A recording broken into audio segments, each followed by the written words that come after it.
This is Arizona's Super Bowl politically. And so what we want to do is make sure we take advantage of that moment and deliver Arizona for both the president, U.S. Senate, Congress, and all the legislative races up and down the ballot.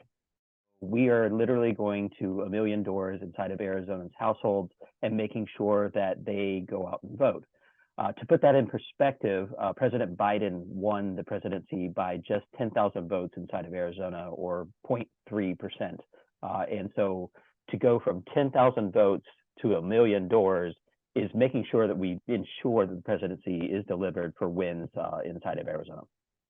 A million door knocks is very ambitious, and it is what is required to deliver in 2024. We have to have big, ambitious goals to get where we want to get this year. Part of that means building the capacity of the organization. We are growing from 27 full-time staff to 42 staff. That, in addition to that, we'll have 200 canvassers on the ground to deliver that, which is an enormous budget for us. And we recognize that. We're not only talking to the right voters, we're talking to the right voters at the right time. We're talking to the right voters in the right geographies so that we can affect those very slim margins where in which we can really affect the election. We have a history of really close elections that really decide the way that policy is going to be made inside of Arizona.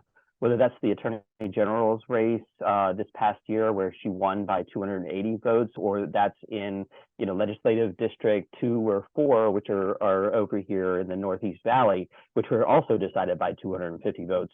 I will also add that the importance of Arizona to the 270 electoral college votes that President Biden needs.